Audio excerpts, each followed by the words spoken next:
Bom dia, quero dar as boas-vindas a quem está aí nas vossas casas.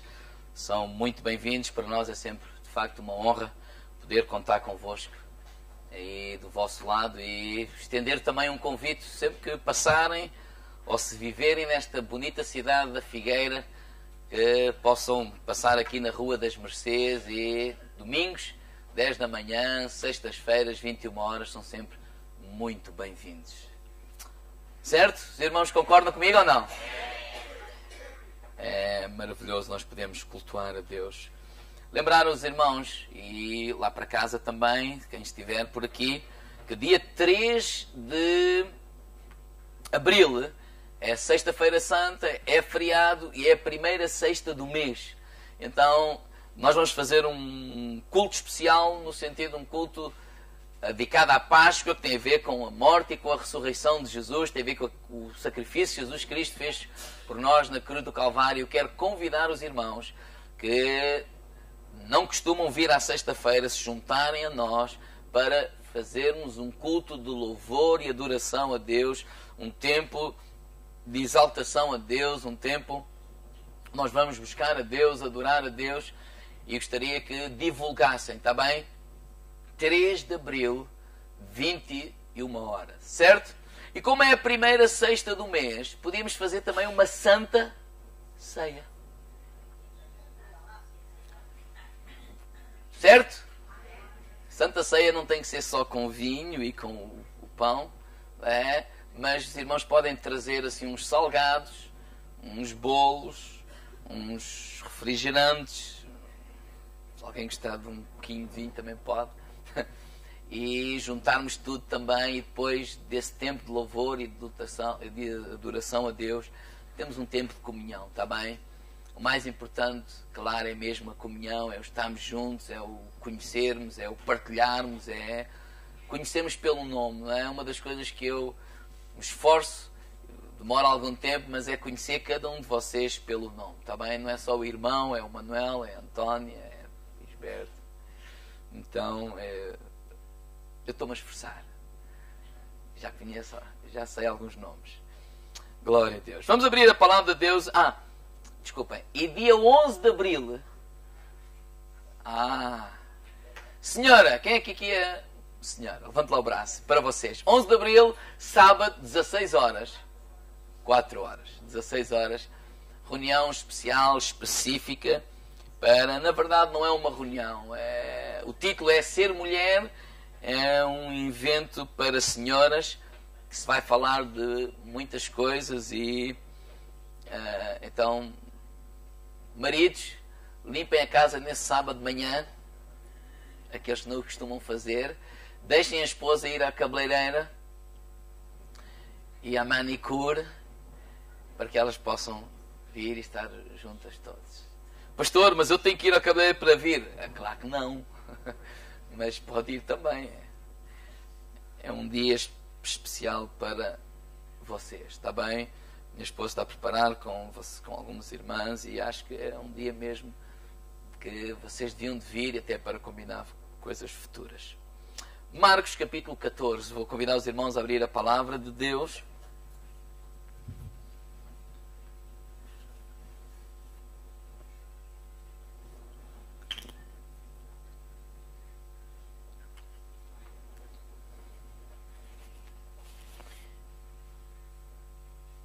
E só lembrar também o seguinte: aqueles irmãos que por acaso pertencem à nossa igreja, estão aqui, têm ouvido falar que eu envio meditações diárias, se não estão a receber no e-mail, possam fazer chegar essa informação ou a mim ou ao Pedro, está bem, se faz favor, para nós podermos ir melhorando, ir acertando, porque nos ficheiros alguns e-mails eram antigos, outros números também, então números de telefone, etc. Alguns pessoas receberam, mas estão noutras igrejas, eu já estou a contatar e a pedir desculpa a eles, não é? Porque peguei num programa que já existia cá na igreja e a forma de contatar foi essa, mas nós não temos qualquer pretensão, e se vocês souberem de algum irmão que vai a outra igreja, eu estou a receber, olha, façam-me chegar essa informação, está bem? Porque eu não quero fazê-lo, não o fazemos de propósito, apenas eu não conheço as pessoas e então vou enviando e é uma forma de contatar e de saber quem está, quem não está, onde andam, uma forma de cuidado, mas também não queremos ser uma invasão ou ser ofensivo. Então, se algum achar que é, também diga que eu não mando, está bem? A intenção é boa, mas às vezes a intenção só não chega. Outros irmãos, às vezes que eu mando SMS, porque é através de um programa de computador e com o telefone, e às vezes respondem. Se vocês quiserem, no final, sempre que falarem, porem o seu nome, era bom. Porque o meu telefone não tem os números todos, e então aparece só o número, pastor, obrigado e tal. Não tem assinatura, não sei quem foi. Então, sempre que me mandarem algum SMS, principalmente os que não têm os números, coloquem o vosso nome, está bem? Porque assim eu vou, olha, já sei a irmã Mel, já sei o irmão Joaquim, já sei o irmão António, e é uma forma também de comunicarmos. Alguém que tenha algum testemunho, queira partilhar, ele pode telefonar ou mandar e-mail ou partilhar algum pedido de oração também, porque isso pudesse ser feito, depois eu reenviar para os irmãos e pedir, podemos não dizer o quê, mas dizer, olha, temos estes motivos de oração. Irmãos, o objetivo não é brincar com e-mails e SMS. O objetivo é, se temos tanta coisa, apesar de só vermos ao domingo alguns, podemos, através dessas coisas, nos aproximarmos mais e orarmos e fazermos o que tiver ao nosso alcance. Certo? Pronto. Até porque a partir de terça-feira eu estive a contar e vamos tentar fazer a Via Sacra no sentido, uma meditação que tenha a ver com a Páscoa até sexta-feira. Está bem? Então vou trabalhar nesse sentido com a minha esposa. Marcos capítulo 14. Nós aos domingos vamos iniciar uma nova série em que eu vou dar este título, Os Últimos Dias de Jesus. E todos estes domingos até ao domingo de Páscoa. E gostaria de iniciar em Marcos capítulo 14, verso 32. E vamos falar sobre a oração de Jesus no jardim do Getsemane. Pai, colocamos nas tuas mãos e te pedimos, continua a nos dirigir, Senhor. Que no abrir da minha boca, que seja o teu Espírito a me conduzir, Senhor. E que a tua palavra possa entrar em cada coração e transformar cada vida, Senhor. Em nome de Jesus. Marcos 14, verso 32. Todos já abriram? Então eu vou passar a ler. Versículo 32. Então chegaram a um lugar chamado Getsemane. E disse Jesus a seus discípulos: sentai-vos aqui, enquanto eu oro. E levou consigo Pedro, Tiago e João, e começou a ter pavor e a angustiar-se. E disse-lhes: a minha alma está triste até à morte. Ficai aqui e vigiai. E adiantando-se um pouco, prostrou-se em terra. E orava para que, se fosse possível, passasse dele aquela hora. E dizia: Abba, Pai, tudo te é possível. Afasta de mim este cálice. Todavia, não seja o que eu quero, mas o que tu queres. Voltando, achou-os dormindo. E disse a Pedro: Simão, dormes? Não pudeste vigiar uma hora? Vigiai e orai, para que não entreis em tentação. O espírito, na verdade, está pronto, mas a carne é fraca. Retirou-se de novo e orou, dizendo as mesmas palavras. E voltando-se outra vez, achou-os dormindo, porque seus olhos estavam carregados e não sabia o que lhe responder. Ao voltar pela terceira vez, disse: dormis e descansais? Basta! É chegada a hora, eis que o Filho do Homem está sendo entregue nas mãos dos pecadores. Levantai-vos, vamo-nos, eis que é chegado aquele que me trai. Irmãos, os últimos dias, as horas que antecederam a crucificação de Jesus, essas últimas horas, ou últimos dias que nós vamos meditar um pouco. E hoje vamos meditar nesta oração, naquilo que aconteceu no jardim do Getsemane. Depois de eles tomarem a ceia e Jesus sabia qual era o propósito de Deus para ele. Jesus sabia qual era o que é que ele tinha vindo fazer à terra. Ele viria ser a causa da nossa salvação. E naquela hora, em tempos de aflição, em tempos de angústia, Jesus voltou-se para Deus. Isso é um conselho para nós. Em tempos de angústia, diga ao irmão lá, volta-te para Deus. Diz que ele orou, diz que a sua alma estava em angústia. Agora, deixa-me dizer isto, a oração não é uma palavra mágica. A oração não é a expressão no nome de Jesus, não é também assim tipo um código secreto, assim tipo como pronunciar abracanabra, tipo alguma coisa que vai fazer acontecer. Nós não podemos pensar que a oração manipula Deus. A oração não manipula Deus. A nossa fé nunca vai manipular Deus. As nossas boas ações também não manipulam Deus. Ninguém pode manipular Deus. Às vezes olhamos para a oração com uma ideia errada, com uma atitude errada, pensando que a oração é tipo uma varinha mágica que vai fazer acontecer tudo o que eu quero. Às vezes podemos não o dizer desta forma, mas as atitudes ou as expressões que temos, às vezes damos a entender isso. Tens um problema, ora. Devemos fazer isso, claro. Mas às vezes o que está por detrás de tens um problema, ora, é se tu orares isso vai se resolver. Se tu orares isso vai acontecer. Se tu orares vai acontecer tal e qual o que tu queres. Porque Deus é fiel. Deus é fiel? Claro que é fiel.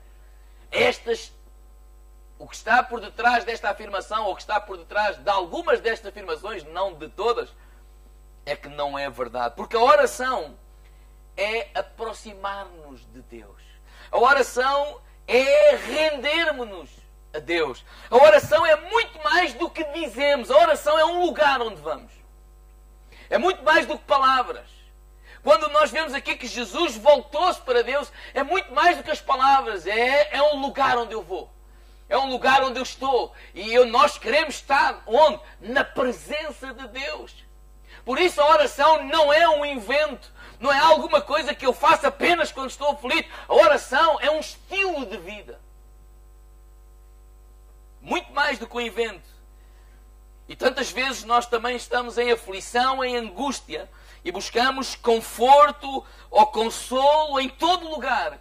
E às vezes menos em Deus. Mas podemos aprender que quando estamos em angústia, nós podemos e devemos voltar para Deus. Oração não é tanto o que eu digo, mas é o lugar onde eu vou. Agora, no versículo 36, Jesus começa a dizer Abba, Pai. É uma expressão de paizinho. É uma expressão de dizer papá, querido pai. Ou seja, o que é que eu posso ver aqui? Que Jesus tinha um tipo de relacionamento com Deus de intimidade. Tinha um tipo de relacionamento com Deus de proximidade. Tinha um relacionamento com Deus de confiança. Fala-nos do quê? Do amor de Deus, da bondade de Deus. Quem é Deus para nós? Às vezes, alguns têm uma ideia de Deus, o Criador dos céus e da terra, claro, mas é alguém tão poderoso, mas distante. Até porque às vezes quando olhamos para a terra, não é, para o mundo onde nós vivemos, aquelas pessoas que nós consideramos assim mais importantes, não é, são também muito distantes. Às vezes podemos pensar que ele é grande, mas ele está dizendo, não, Deus é o nosso Pai. Diga ao irmão lá, do teu Pai. O nosso papá. O nosso paizinho querido. E nós precisamos de entender que o primeiro desejo de Deus e o primeiro convite de Deus, desde Adão, é um convite à intimidade. É um convite a um relacionamento com Deus. É um convite a um andar com Deus. É um convite a estar com Deus. Então a oração, a intimidade, o estar com Deus, não é algo que se faz, desculpa a expressão, tipo pneu suplente que eu só uso quando furo. E Deus queira que nunca fure. É ou não é? Mas a oração não é isso. A oração é Jesus centrado no volante, no trono da nossa vida, na direção da nossa vida. Por outro lado, é ter esta atitude que podemos ir com confiança a Deus. Nós não chateamos Deus. Nada na tua vida aborrece Deus. Pastor, Deus importa-se lá comigo, isto é tão insignificante. Claro, tudo o que é importante para ti, digo, irmão, lá é importante para Deus. 1 de João, ele diz assim, 1 João 4, versículo 16, diz assim: nós conhecemos e cremos no amor que Deus nos tem. Deus é amor e quem está em amor está em Deus e Deus nele. Ou seja, nós conhecemos e cremos. Ele não está a falar de andarmos em amor uns com os outros, não, ele está a falar do amor que Deus, o Pai, nos tem. E a nossa fé nunca vai para além do nosso conhecimento. Irmãos, a minha fé nunca vai para além daquilo que eu conheço. Mas se eu creio no amor de Deus, se eu conheço o amor de Deus, se eu experimento o amor de Deus, então eu posso ter fé, confiança que Deus é alguém que nunca nos separa, nunca nos abandona, mas que Ele está connosco. E podemos ir a Ele com toda a confiança.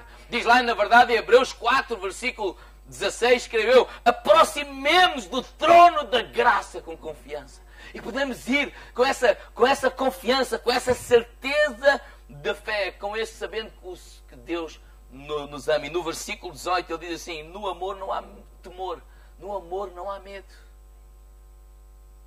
Quando sabemos que Ele nos ama, nós não tememos Deus. Temer de medo. Temer de respeito é outra coisa, mas não temos medo de Deus. Será que Deus vai me ouvir? Será que...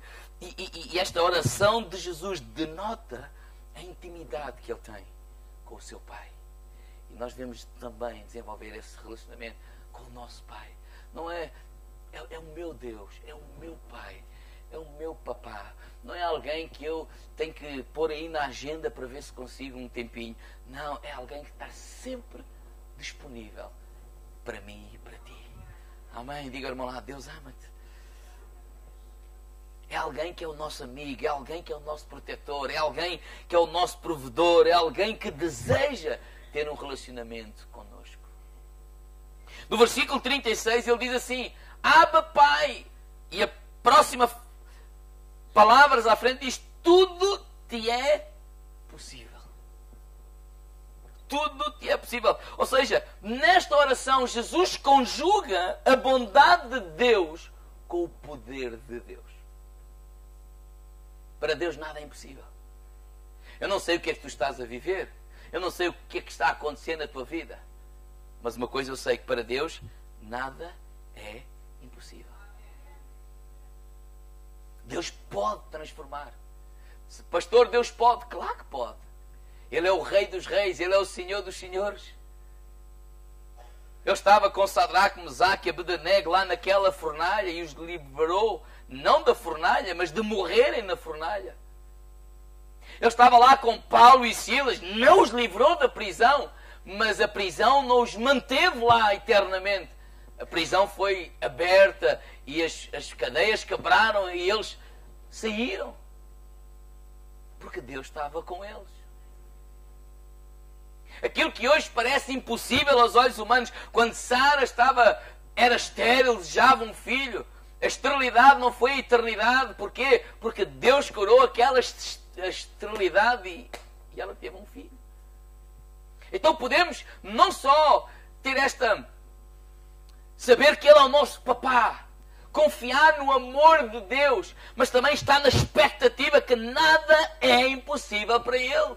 Deus pode mudar as nossas circunstâncias. Deus pode mudar. Deus é o Senhor.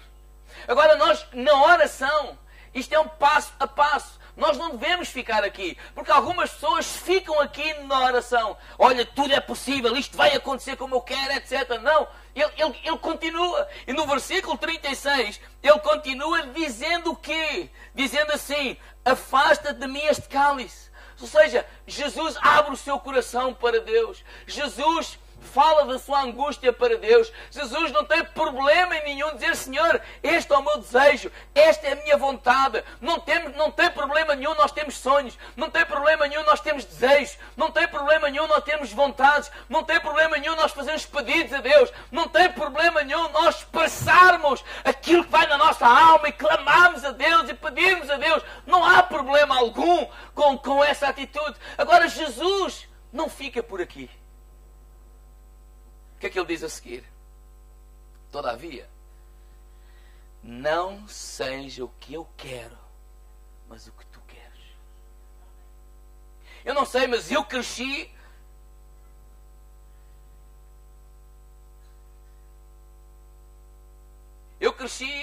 sempre com esta atitude, que a vontade de Deus nunca era o que eu queria.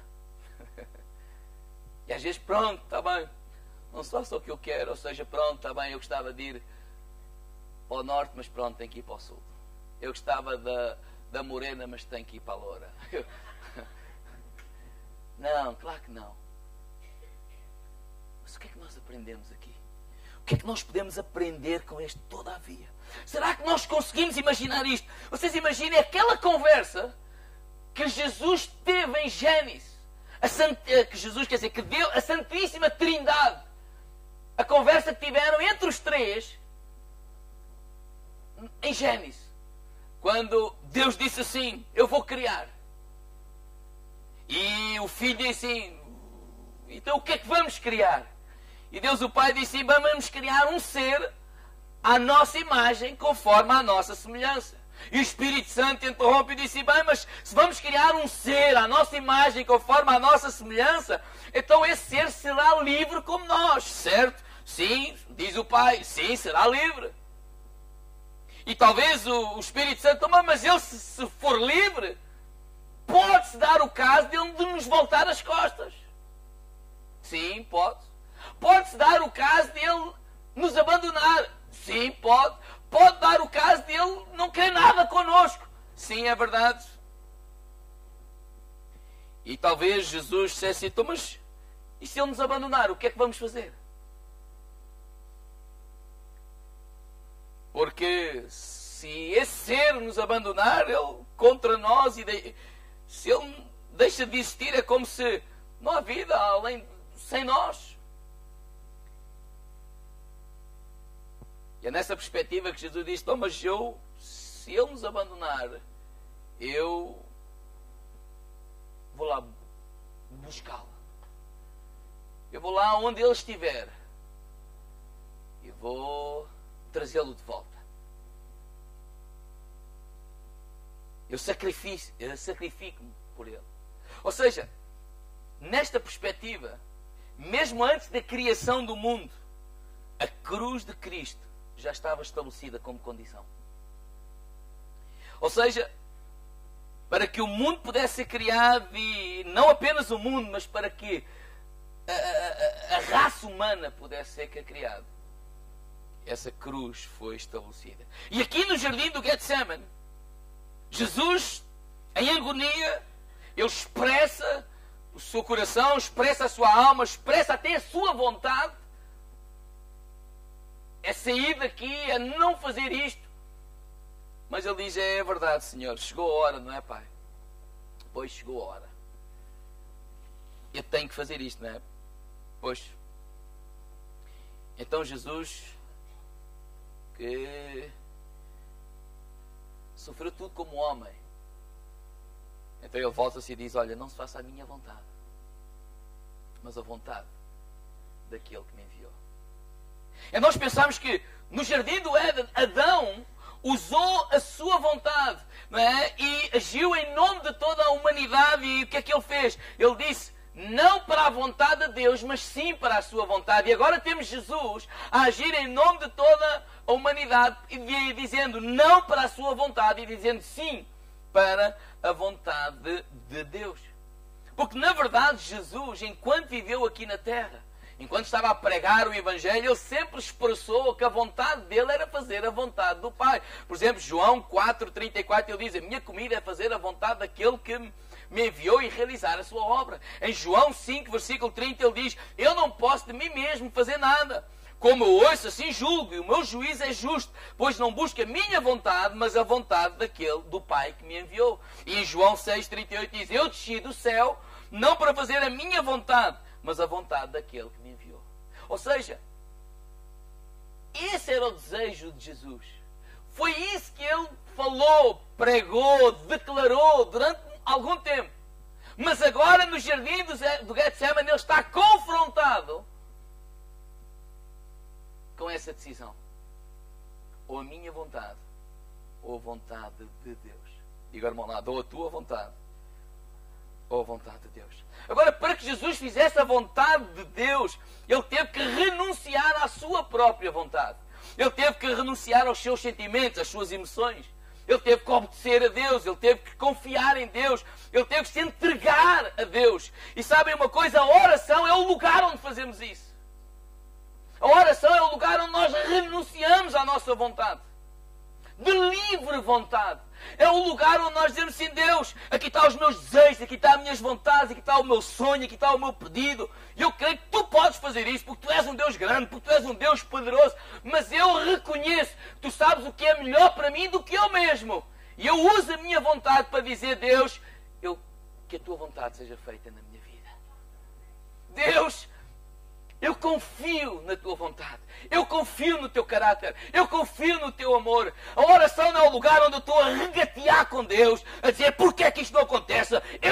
Mas é o lugar onde eu me rendo. É o lugar onde eu me entrego. É o lugar que eu digo: Deus, eu confio mais em ti do que em mim mesmo.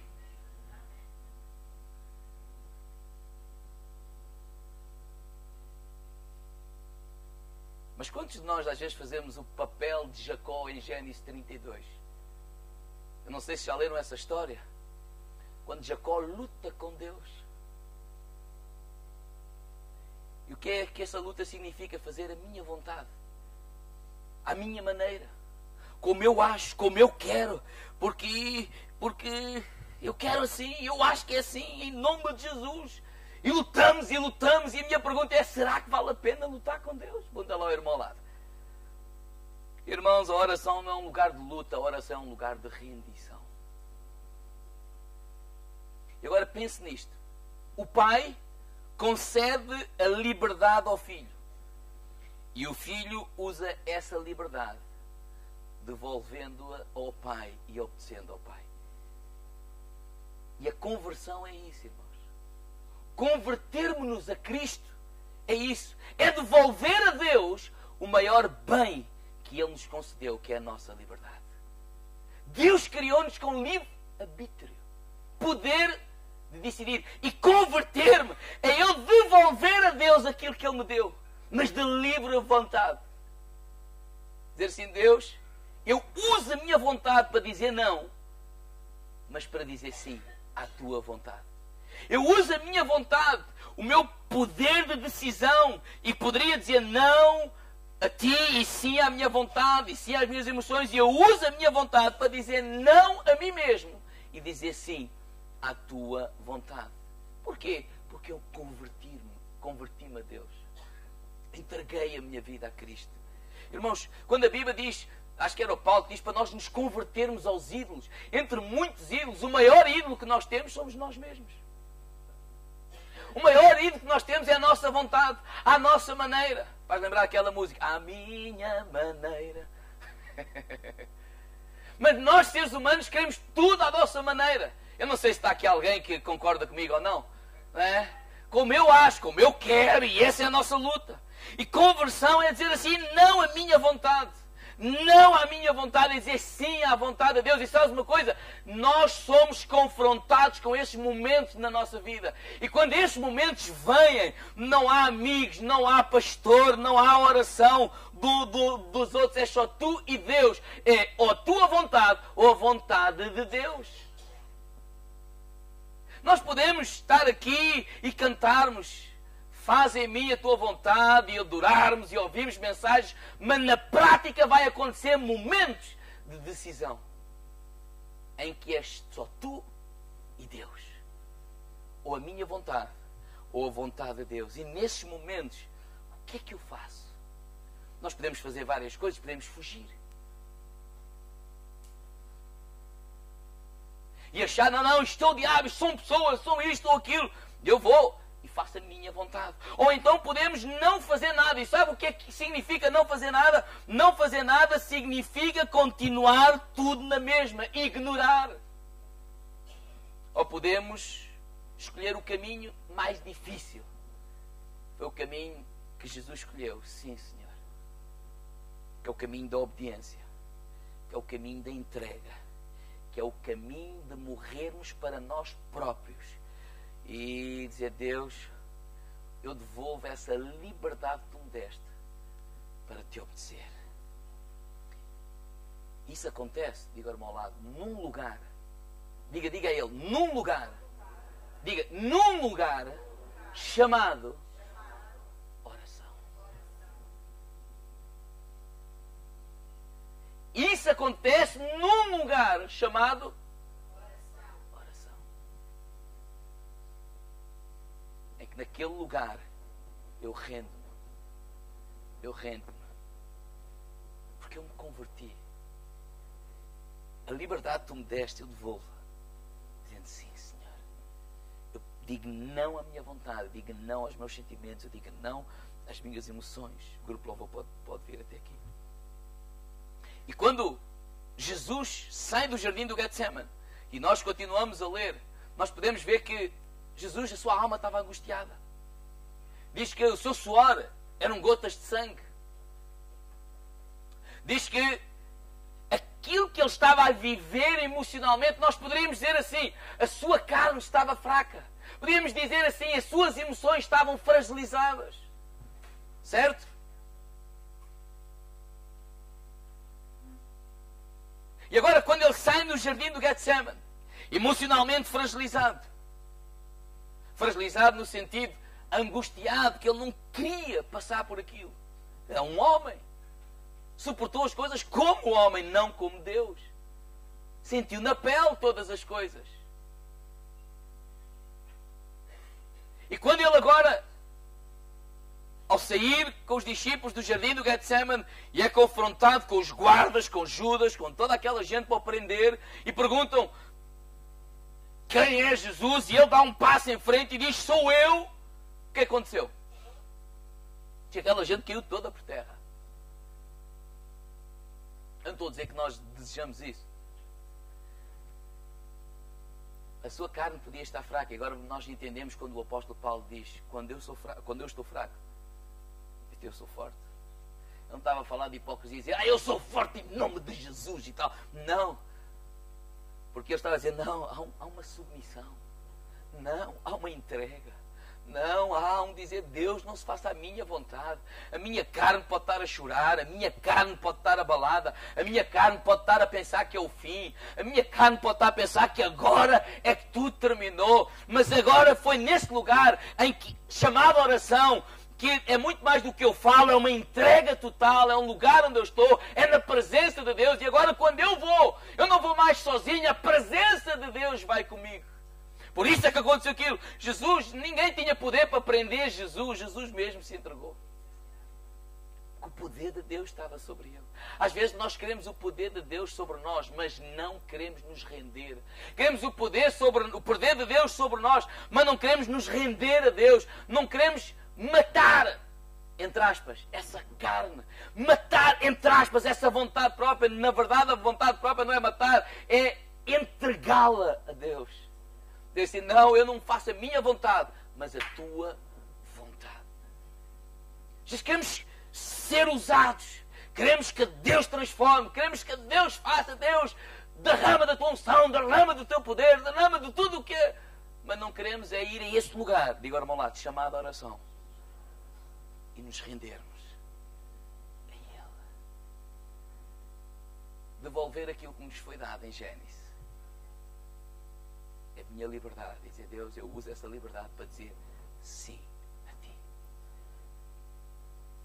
Eu não sou obrigado a, mas eu uso essa liberdade para dizer sim.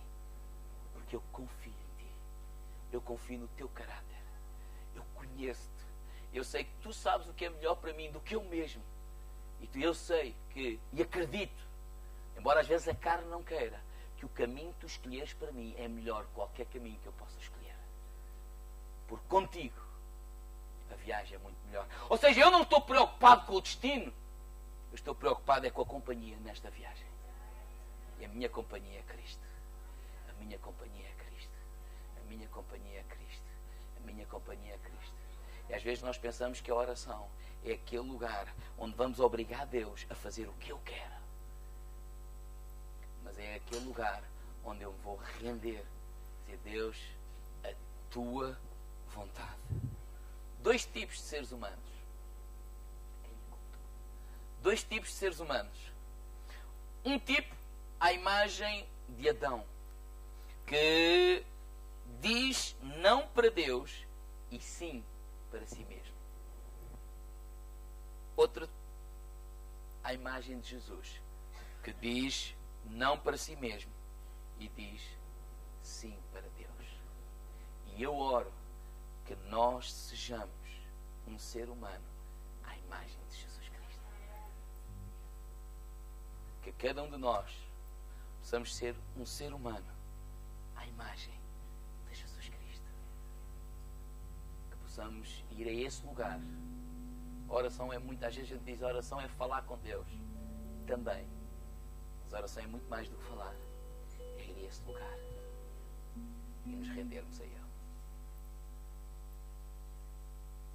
Podemos ir com confiança, claro. Podemos apresentar o nosso desejo, claro. Os nossos pedidos. É isto que eu quero. É isto que eu desejo. É isto que eu penso que é melhor para esta igreja. Por isto eu oro.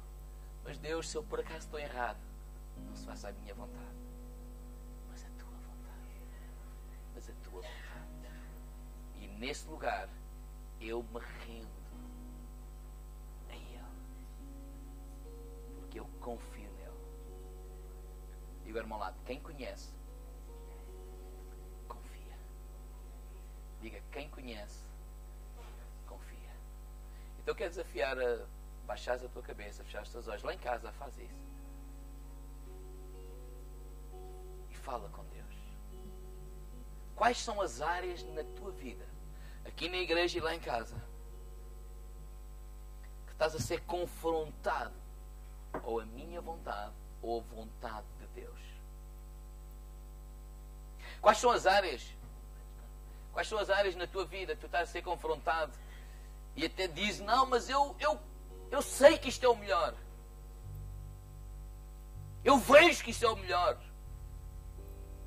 Aos olhos de toda a gente. Eu tenho razão.